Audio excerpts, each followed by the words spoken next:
Non-spoiler review of the series Lonely Enough to Love. ఒంటరితనంగా ఉంటే ప్రేమించబడతాము అనే meaning వస్తుంది తెలుగులో.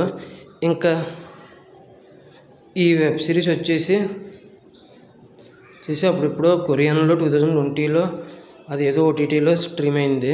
ఇది 2025లో ప్రైమ్ వీడియో అండ్ ఎంఎక్స్ ప్లేయర్లో తెలుగులో స్ట్రీమ్ అవుతుంది. ఎయిర్టెల్ ఎక్స్ట్రీమ్లో కొరియన్ విత్ ఇంగ్లీష్ సబ్టైటిల్స్తో ఉన్న ఈ సిరీస్ 9 hours 35 minutes అతి ఎక్కువ రన్ టైం కలిగి ఉంది. ఈచ్ ఎపిసోడ్ వచ్చేసి 1 hour అలాగ ఉంటుంది.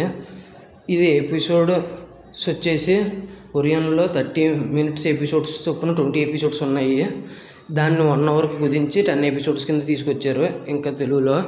ఇంకా ఈ సిరీస్ ఇంత రన్ టైం చూసిన తర్వాత నాకు ఎలా అనిపించింది అనే విషయంలోకి వెళ్ళేలోపు రీసెంట్గా Kingdom movie review, sir madam movie review ఇచ్చాను. దాంతోపాటు హరిహర వీరమల్లు, మహావతార నరసింహ, ఫెంటాస్టిక్ 4 ఇలా చాలా మూవీ, పరంతపో అని చాలా మూవీ రివ్యూస్ ఇచ్చాను. చెక్ చేయండి. రివ్యూస్లో ఎడికి ఇచ్చినా కూడా జెన్యున్గా ఇస్తాను అనిపిస్తే నా కంటెంట్ చూడండి. నా కంటెంట్ నచ్చితే లైక్ చేయండి, షేర్ చేయండి, సబ్స్క్రైబ్ చేసి పక్కన ఉన్న గంట సింబల్ క్లిక్ చేసి నా ఛానల్ సపోర్ట్ చేయగలరు. స్టోరీ ప్లాట్ మూవీ అయితే మూవీ, వెబ్ సిరీస్ అలా ఉంది.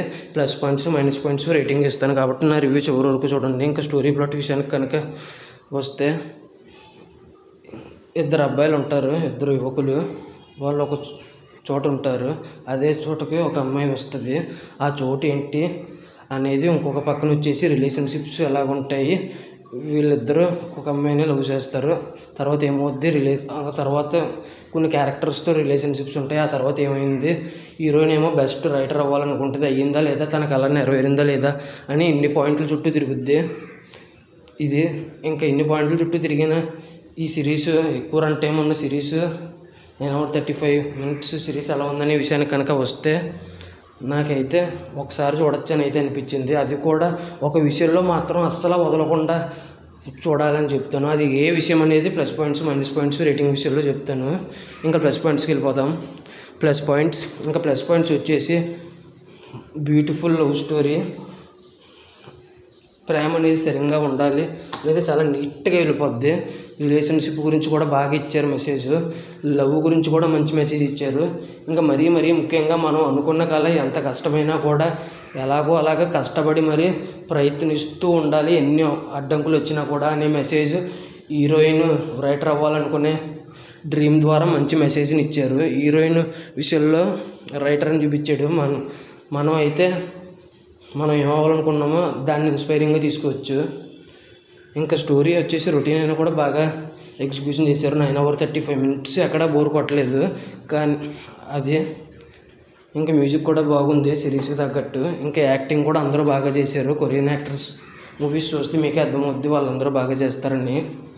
ఇంకా ఇవి ప్లస్ పాయింట్స్. ఖచ్చితంగా చూడాలని ఎందుకన్నానంటే, ఇది బ్యూటిఫుల్ రిలేషన్షిప్లో ఉన్న మెసేజ్, లవ్లో ఉన్న మెసేజ్, మనం ఏమవ్వాలనుకుంటున్నాం అనే దాని గురించి ఇన్స్పిరేషనల్గా ఉంటుంది. దానికోసం ఒకసారైనా చూడొచ్చు. ఇంకా మైనస్ పాయింట్స్ వచ్చేసి రొటీన్ స్టోరీ అండ్ చాలా స్లోగా ఉంటుంది. మామూలుగానే వెబ్ సిరీస్ స్లోగా ఉంటుంది, దానికి తోడు ఇది ఎక్కువ రన్ టైంతో కలిగి ఉండి మరీ స్లోగా ఉంటుంది. ఇవి నెగిటివ్స్. డైలాగ్స్ మాత్రం చాలా బాగున్నాయి. ఇందాక ప్లస్ పాయింట్స్లో చెప్పడం నేను డైలాగ్స్లో చాలా డీప్ మీనింగ్ ఉంది అనేది చెప్పచ్చు. ఇక ఓవరాల్గా ఈ సిరీస్ అయితే ఒకసారి ఖచ్చితంగా చూడాల్సిన వెబ్ సిరీస్ అని అయితే చెప్తాను. తెలుగు డబ్బింగ్ చాలా బాగుంది. ఇంకా ఫైనల్గా ఈ మూవీకి వచ్చేసి నేను ఇవ్వబోయే రేటింగ్ వచ్చేసి 4 out of 5 అయితే ఇవ్వచ్చని అనిపించింది. ఇంకా ల్యాగ్ ఉండడం వల్ల, రన్ టైం ఎక్కువ ఉండడం వల్ల, రొటీన్ స్టోరీ అవ్వడం వల్ల 4 out of 5 ఇచ్చే నాకు అంతేనండి. ఈ సిరీస్ ఎవరైనా చూసి ఉంటే మీకు ఎలా అనిపించింది, మీరు ఎంత రేటింగ్ ఇస్తారో ఒకవేళ చూసి ఉంటే అనేది కామెంట్ చేయండి. Thanks for watching. జై హింద్. Signing off. బై.